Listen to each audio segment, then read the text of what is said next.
Ternyata ini agar supaya hamba dan pasangan hamba terjaga dari siksa api neraka.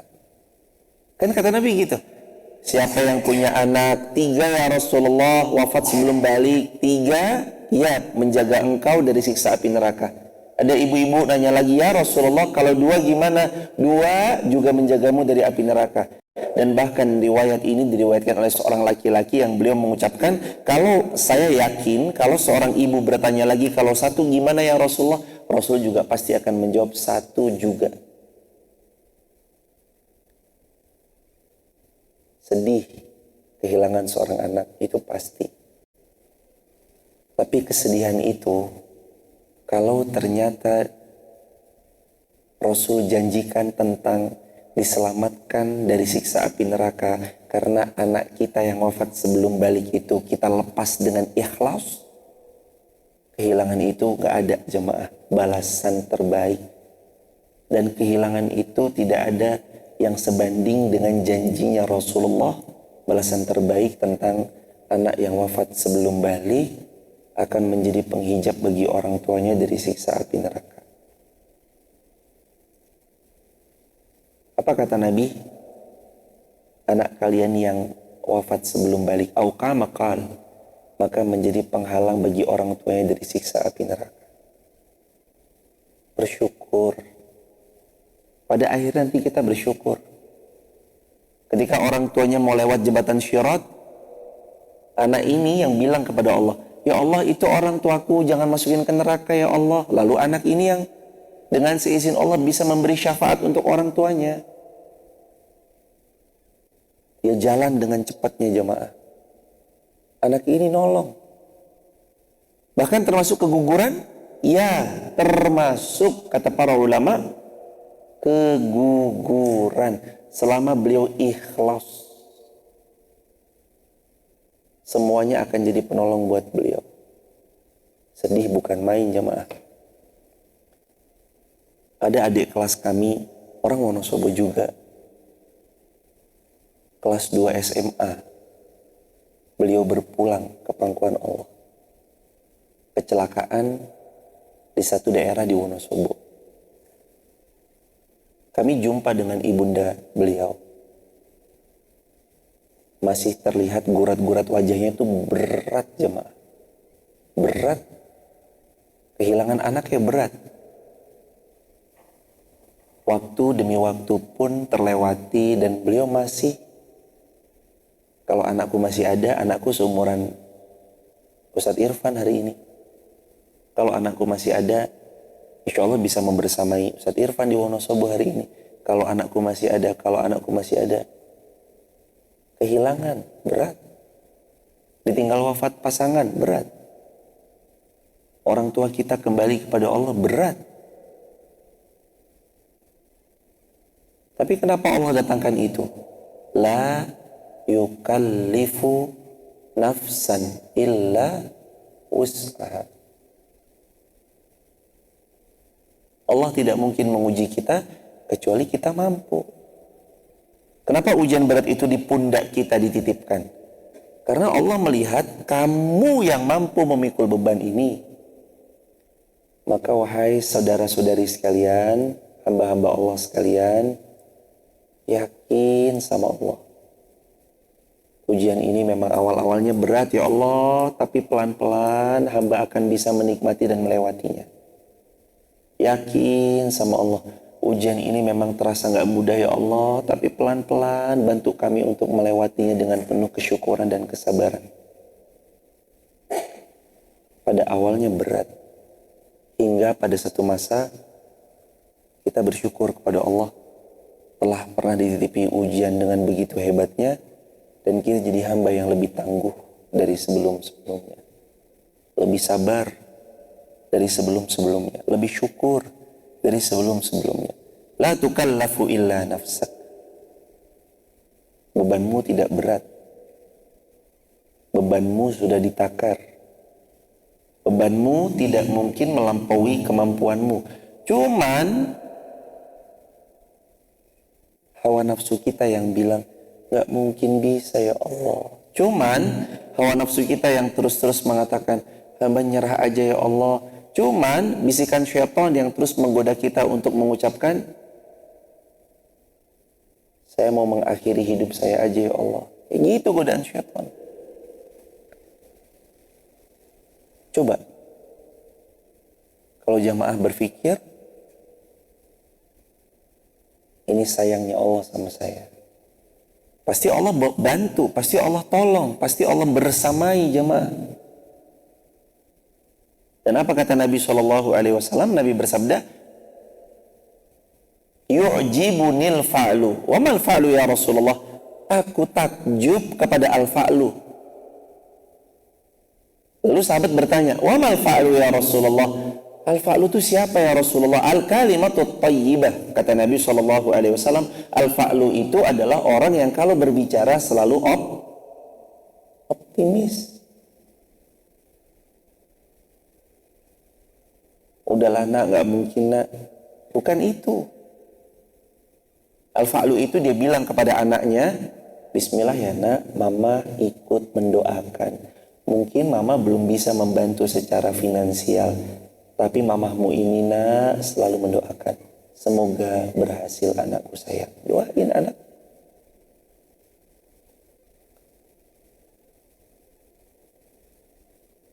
Mama kita sakit, bapak kita sakit, lalu orang tua kita kayak mau nyerah. Udah lele, dok, mama bapak udah paling sebentar lagi mati. Jangan begitu, mak. Terus tugas kita gimana?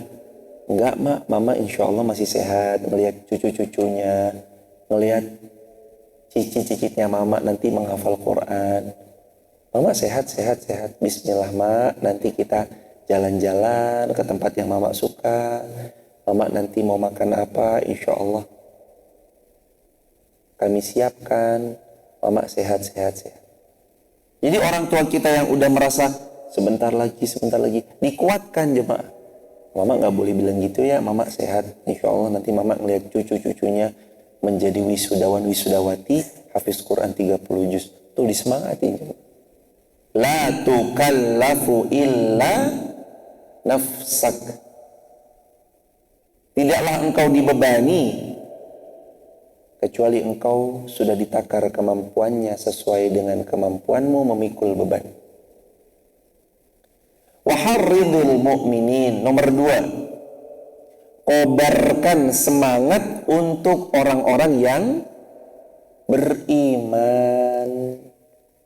Tugas kita yang kedua, nyalakan, kobarkan api-api semangat untuk orang-orang beriman.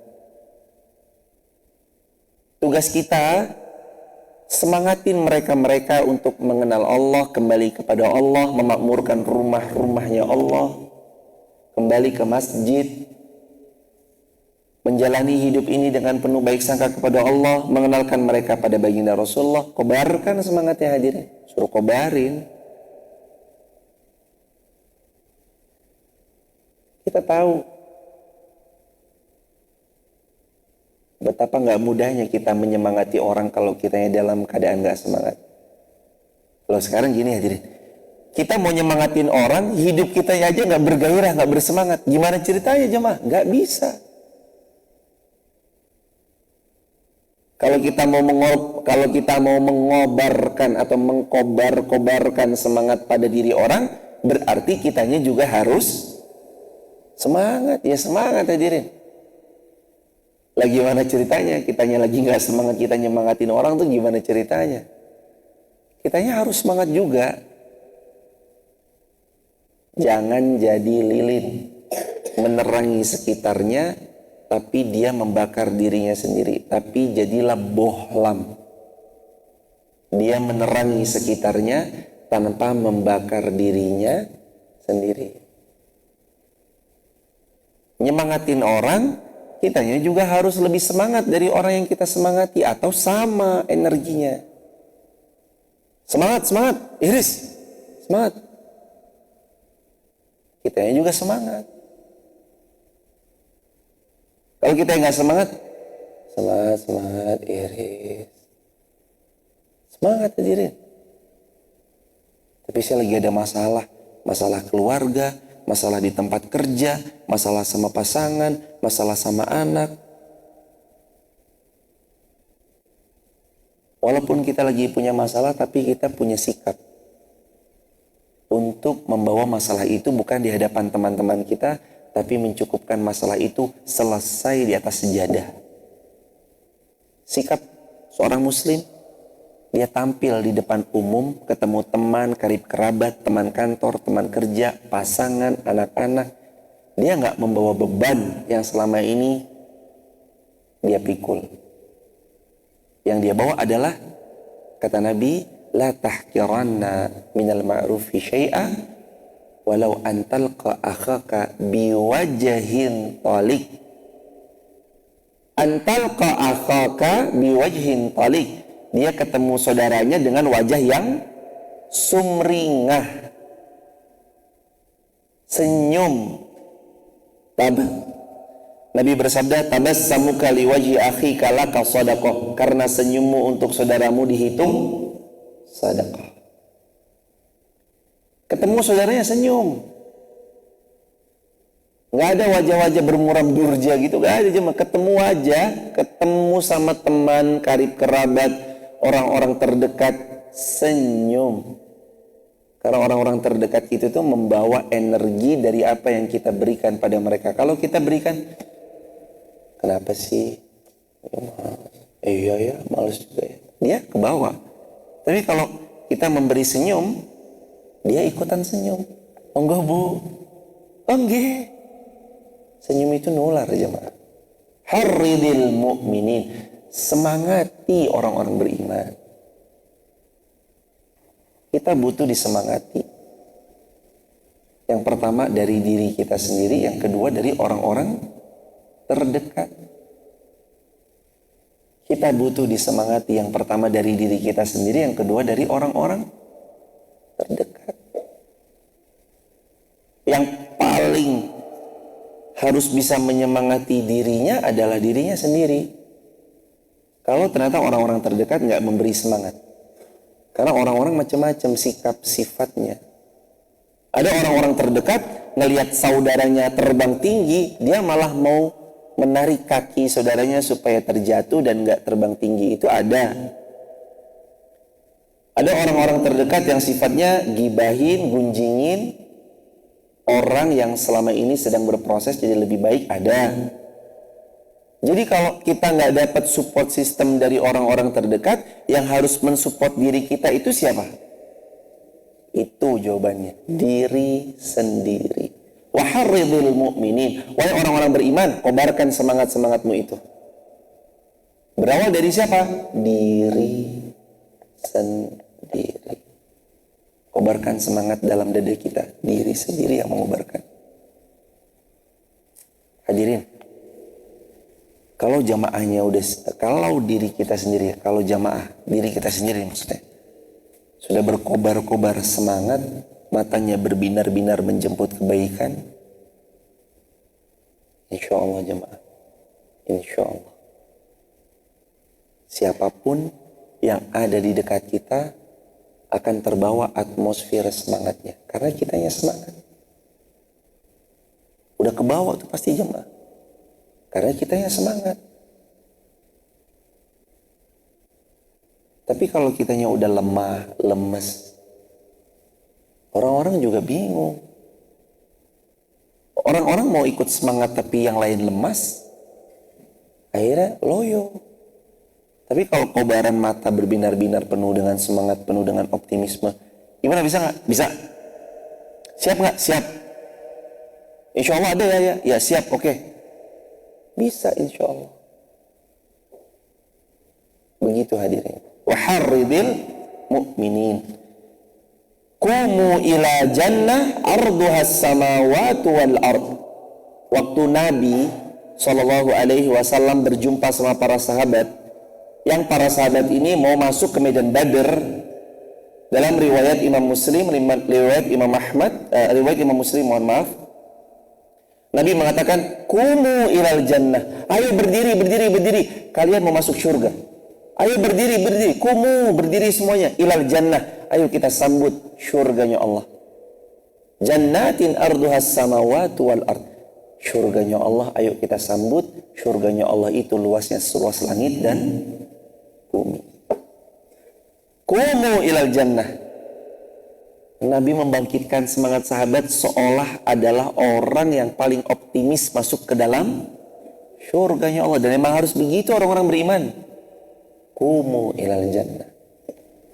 Wahai pasukan, berdiri semua kalian. Sesungguhnya yang kita songsong adalah surganya Allah. Makanya orang-orang beriman ketika masuk ke medan jihad itu pilihannya cuma dua. Ishtariman au mut syahidan. Hidup mulia au mut atau mati syahidan, syahid. Orang-orang beriman pilihannya itu. Hidup mulia atau mati syahid. Nabi kobarkan semangat-semangat orang-orang beriman. Nabi mendorong mereka untuk masuk ke medan jihad. Dan Nabi mensupport mereka dengan support yang tiada batas. Itulah semangatnya baginda Rasulullah Muhammad sallallahu alaihi wasallam. Semangat jemaah. Hadirin yang menonton lewat tayangan TikTok, YouTube maupun Instagram, dari rumah, dari manapun hadirin menonton tayangan ini, lagi di jalan, lagi bekerja. Semangat jemaah. Kobarkan semangat itu tetap ada dan menyala-nyala. Sebelum nanti kita disemangati orang, dan memang kita mungkin harus terima kalau orang sekitar kita tidak menyemangati kita, yang harus hadirin punya itu semangat dari dalam diri sendiri. Orang kalau udah semangat, tertata kedisiplinan hidupnya, tertib hidupnya, berbinar-binar wajahnya, menyala-nyala sorot matanya, tajam matanya memandang satu kefokusan dalam kebaikannya. Orang kalau semangat tuh berasa sekali jemaah. Ketemu sama dia energinya nyala. Jumpa sama orang ini saya tuh langsung tersemangati. Orang-orang yang penuh dengan semangat itu hidupnya tentang kebaikan, surganya Allah, bahwa kematian harus disiapkan dengan sebaik mungkin. Kita sebentar lagi akan wafat, kita sebentar lagi akan berpulang. Ayo berbekal. Waharridil mu'minin. Ayo kobarkan semangat di atas, di tengah-tengah orang-orang beriman. Apalagi satu circle. Maka saya himbau untuk jamaah Masjid Muhammad Al-Fatih dan jamaah Al-TikTokiyah, jamaah Al-Instagramiyah, jamaah Al-Facebookiyah, wa YouTubeiyah, harus semangat.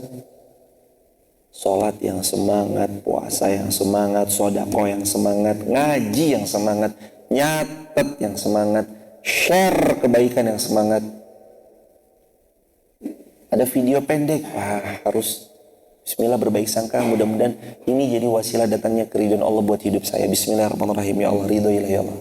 Share. Klik tombol sambil mengucap bismillah. Klik. Mengerjakan sesuatu yang bekerja, semangat yang bekerja, yang sedang ditarget. Sekian hari harus dapat sekian. Target itu raih dengan semangat dan optimis. Yu'jibunil fa'lu, kata Nabi, aku takjub kepada orang-orang al-fa'lu. Siapa al-fa'lu ya Rasulullah? Jawab Nabi, al-kalimatut thayyibah, orang yang dalam hidupnya selalu mengucap yang baik-baik, tidak pernah mengucap sesuatu yang buruk. Ucapannya baik, bicaranya baik, semangatnya baik, visinya baik, misinya baik. Al-fa'lu, orang-orang yang selalu berbuat baik. Waharridil mu'minin. Kobarkan semangat di tengah-tengah orang-orang beriman. Asallahu ayyakuffa ba'sal ladzina kafaru.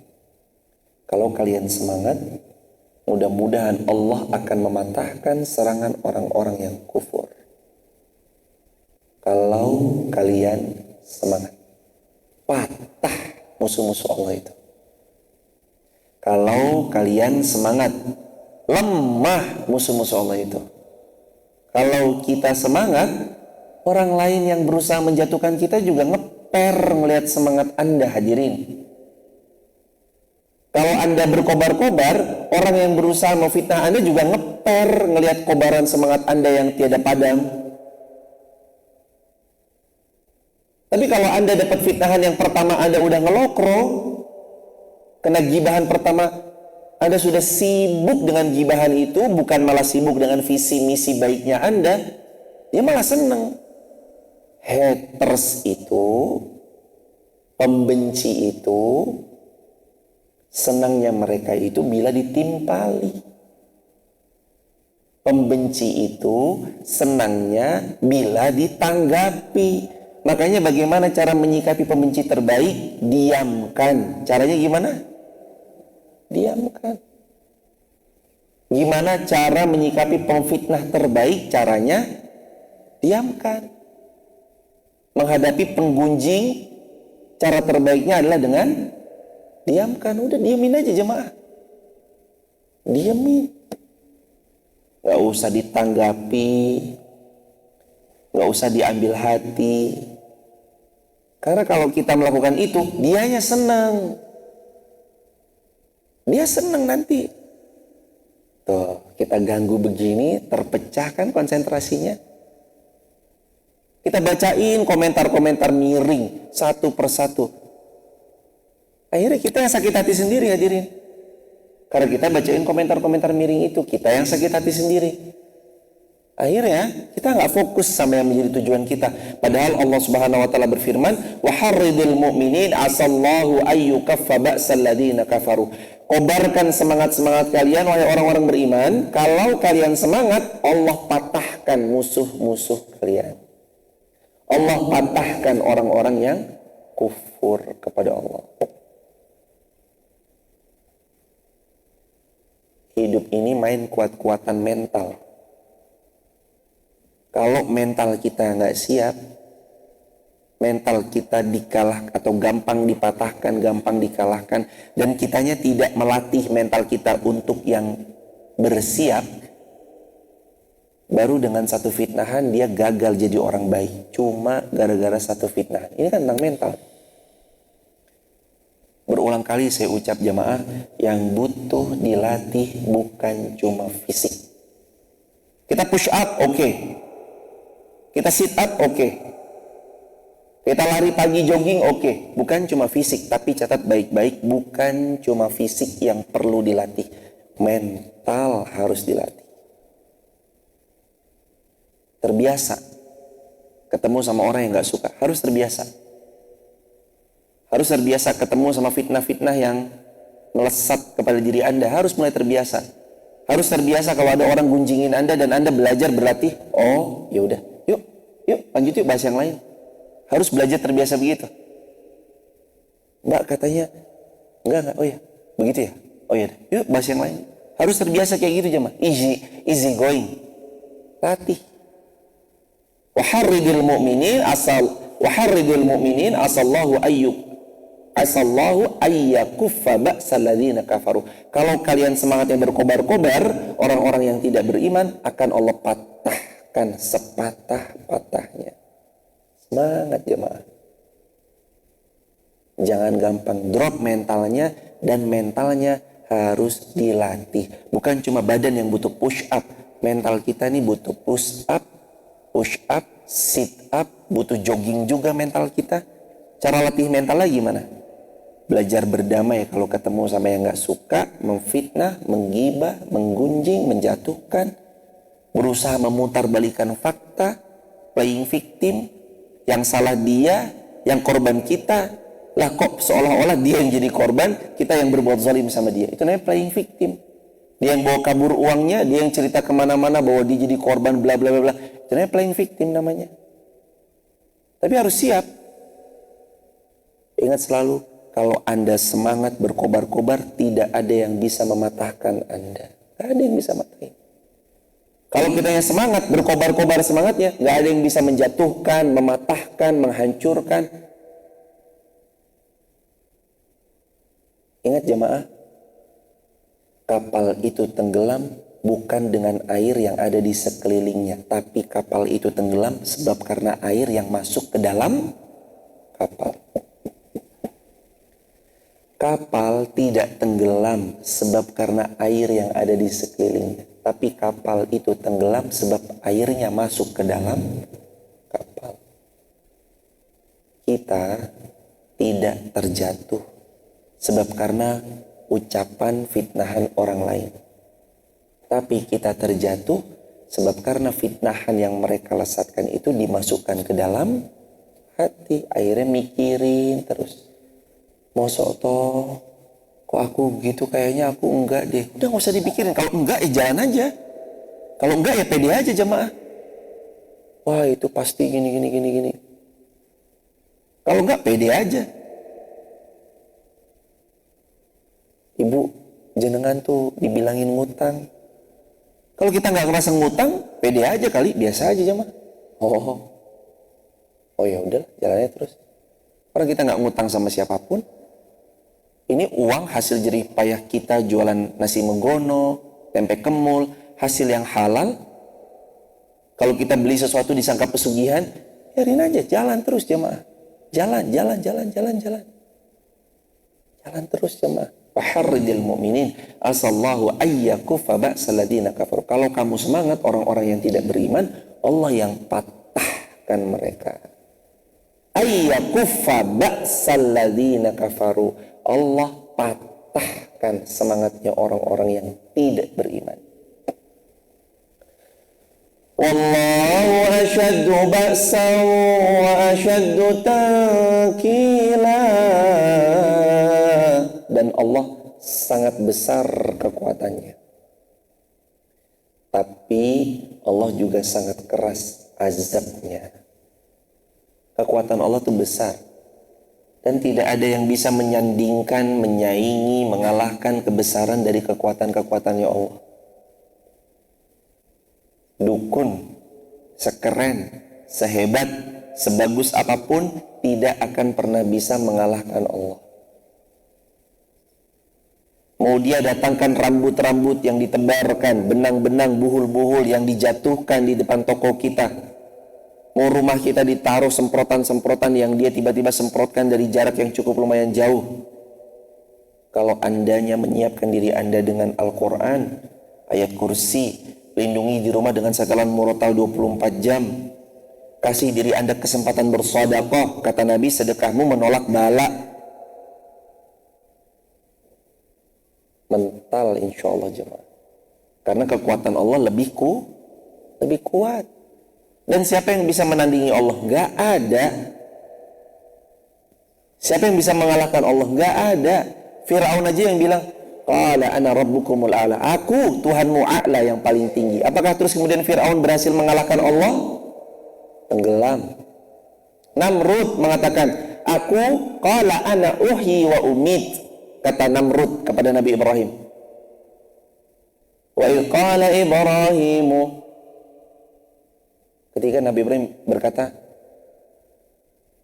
Tuhanku dan Tuhanmu Allah.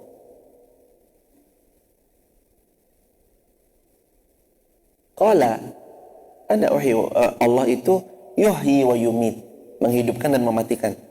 Kata Namrud, qala ana uhyi wa umit. Ya kalau cuma bisa menghidupkan mematikan juga saya juga bisa. Lalu apa dalam cerita? Namrud memanggil dua orang mendekat. Yang satu tiba-tiba dipenggal kepalanya sama Namrud 1 kali tebasan.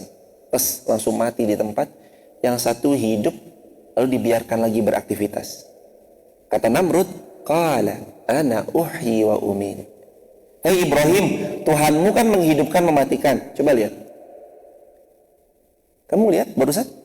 Yang satu langsung mati, yang satu masih hidup.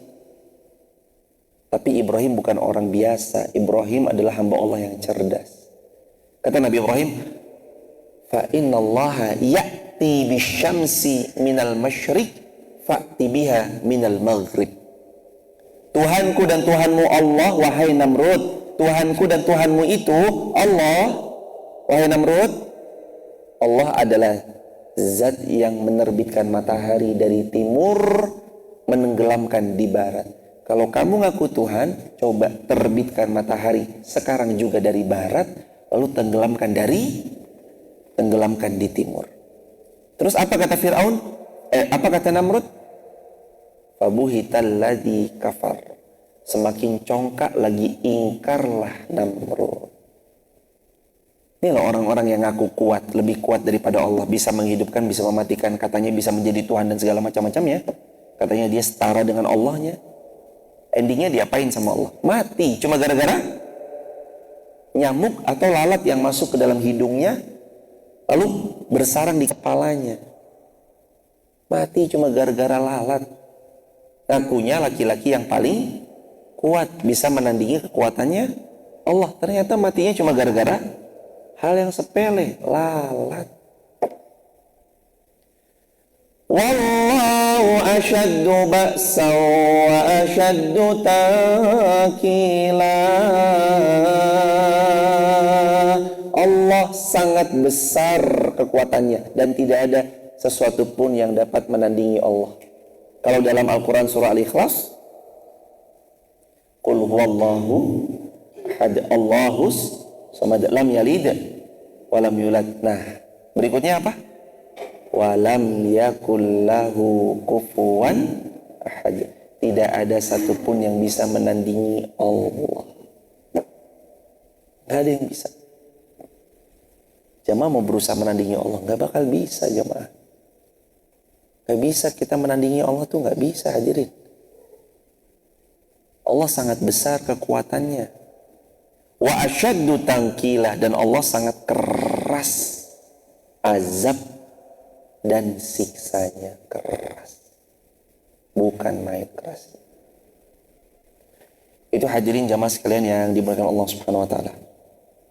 Qumu ilal jannah arduhas samawati wal ard. Maka Nabi rapatkan saf-saf mereka, para sahabat, lalu Nabi serukan, bangkit kalian menuju syurganya Allah. Sungguh luasnya syurga seluas langit dan bumi. Allahu Akbar. Walillahil hamd.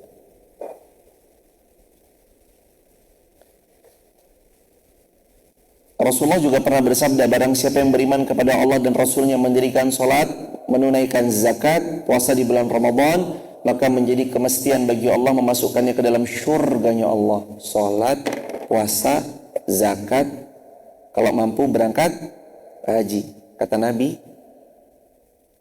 SAW yang bersabda, kana haqqan 'alallahi ayyudkhilahul jannah. Kalau kamu sholat, zakat, puasa Ramadan, dan kamu berhaji manakala diberi kemampuan, kana haqqan 'alallah, maka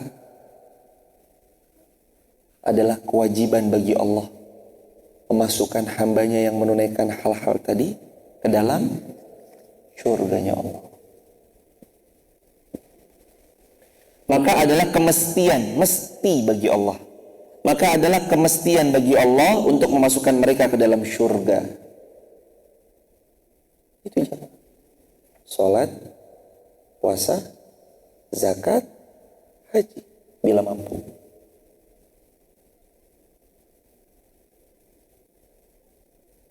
Kalau diberi kemampuan, berangkat. Tiba-tiba dapat warisan, berangkat. Kalau tak dapat rezeki nomplok, berangkat.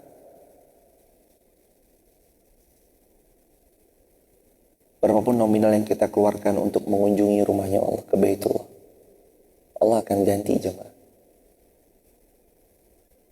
Kalau ada orang datang, dia berkorban, bertemu sama kita, kitanya adalah orang yang sangat memiliki kelebihan. Biasanya dia pulang akan diganti semuanya.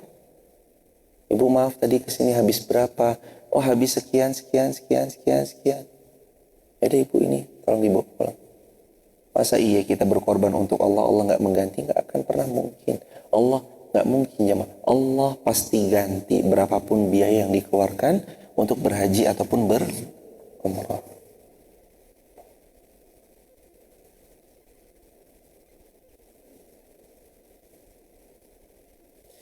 Ya Rasulullah, bolehkah hal ini kami kabarkan kepada orang-orang? Beliau bersabda, sesungguhnya di dalam syurga terdapat mi'ata darajah, 100 derajat yang Allah persiapkan bagi orang-orang yang berjihad di jalannya.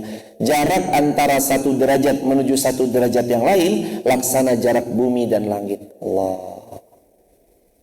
Di syurga ada berapa derajat? 100 derajat. Jarak derajat satu dengan derajat yang satunya seperti bumi dan langit. Jaraknya jauh jamaah.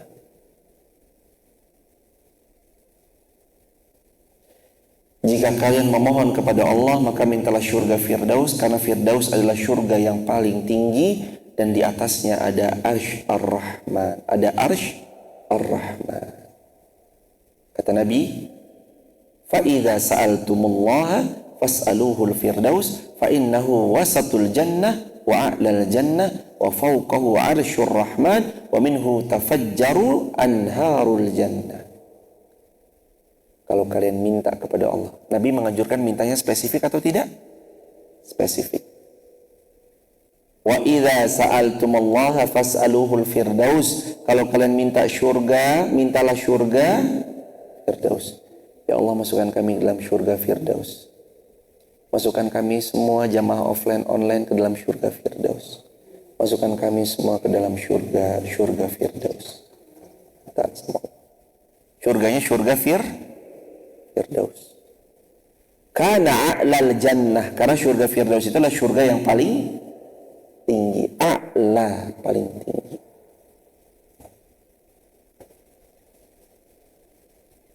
Dari sinilah kita mendapati sebuah hikmah yang besar.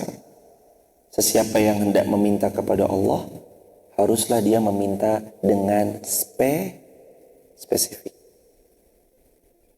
Berdoa, minta spesifik, tapi tetap ingat siapa yang tahu yang paling baik untuk kita adalah Allah. Jemaah boleh berdoa, ya Allah, kalau bisa hamba mudah-mudahan bisa bertetangga dengan Masjid Muhammad Al-Fatih misalnya. Mudahkan kami ya Allah, amin. Boleh, spesifik. Hamba mau punya lingkungan yang baik ya Allah, mudah-mudahan lingkungan yang baik itu bisa ada di dekat rumah hamba. Minta spesifik. Mana daerahnya? Sebut. Wonolelo? Sebut. Margorejo? Sebut. Seribit? Sebut. Jogoyetnan? Sebut aja daerahnya. Saya mau tinggal di sini, mudah-mudahan nanti anak cucu kami tumbuh dalam lingkungan yang baik. Sebut, boleh. Minta yang spesifik. Tapi ingat, yang tahu yang terbaik tetaplah Allah. Minta spesifik, boleh. Tapi Allah tetap yang paling tahu yang terbaik untuk diri kita.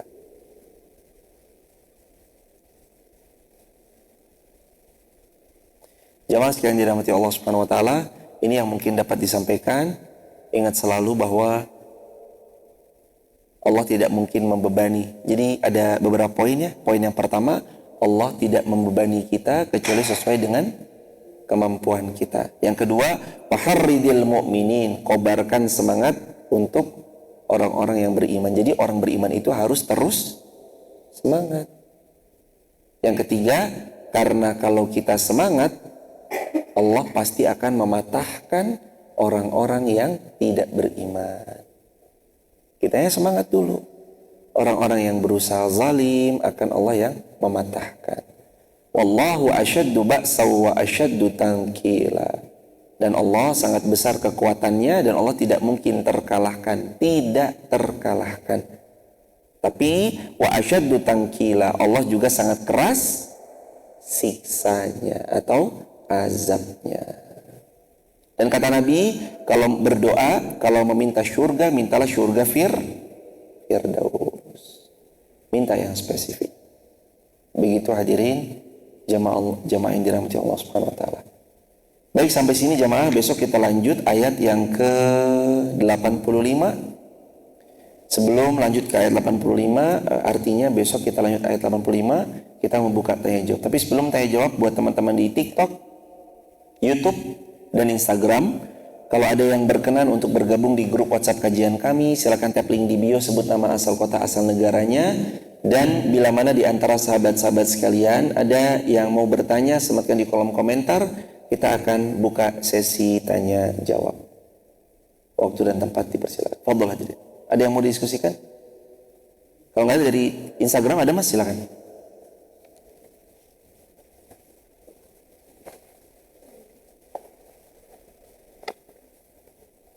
Yuk, ada.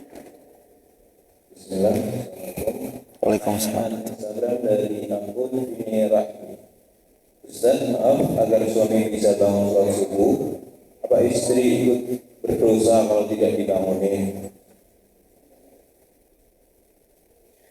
Apakah istri berdosa jika suami ketika di waktu subuh tidak dibangunkan?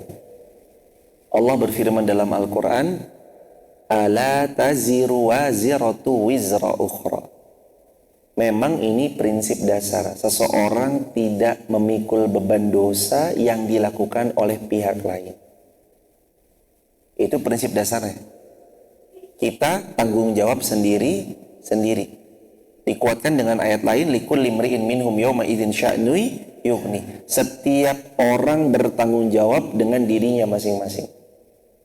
Tapi namanya pernikahan itu untuk saling menua bersama sampai surga, saling support dalam kebaikan. Wa ta'awanu 'alal birri wat taqwa. Wa tawassaw bil haqqi wa tawassaw bis sabr. Maka kalau suami kita subuh-subuh tidur, tugas istri membangunkan. Sudah dibangunkan tetap nggak mau sholat, kembali kepada masing-masing.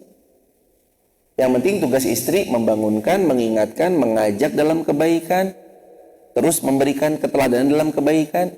Mau alhamdulillah, nggak mau ya tetap alhamdulillah. Tapi apakah istri berdosa? Kalau tidak membangunkan dengan sengaja membuat suaminya lalai, ya tentu saja ada not. Hendaknya istri itu ya menasihati, membersamai, saling support, saling dukung dalam ketaatan. Idealnya ya dibangunin, supaya sama-sama dapat pahalanya.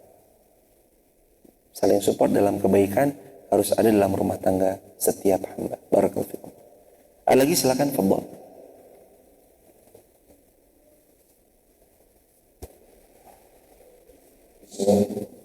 Tanya dari akun Instagram terus nama Rahma acara jika suami melarang kita ke majelis taklim sedangkan dia kurang dalam pengetahuan agamanya, bolehkah kita ke majelis tanpa izin?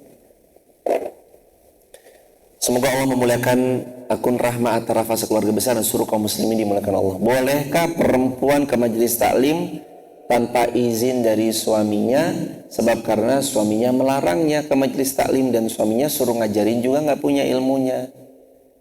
Jawaban idealnya adalah hendaknya suami mengizinkan bila mana istrinya hendak belajar ilmu. Ideal yang kedua, bahkan suami itu support istrinya untuk istrinya mendapatkan ilmu. Yang ketiga, idealnya ya kalau memang istrinya belum diperkenankan hadir ke majelis ilmu, hendaknya suaminya mengajari. Suaminya ngajarin.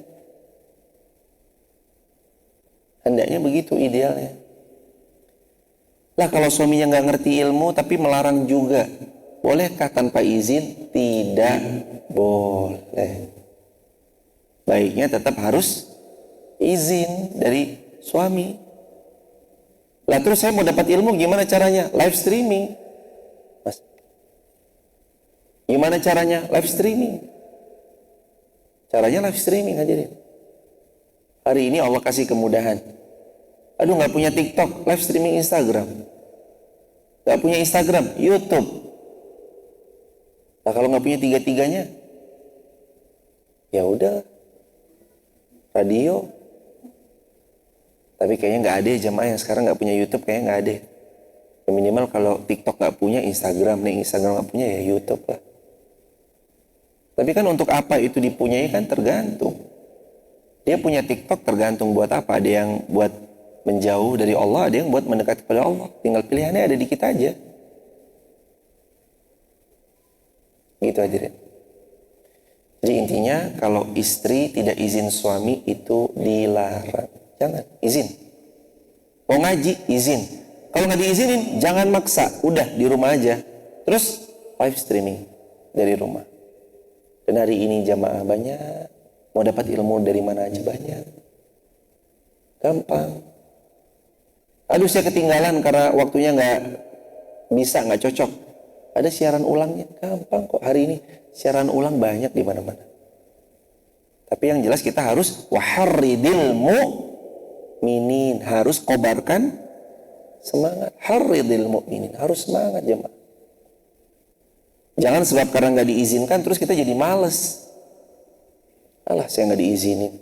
Belajar juga nggak. Akhirnya dia males-malesan. Jangan. Harus semangat. Cari ilmu walau live streaming atau dengan baca-baca. Barakallahu fikum. Semoga ini menjawab. Allahu a'lam. Pertanyaan terakhir. Silakan hadirin. Fadhol.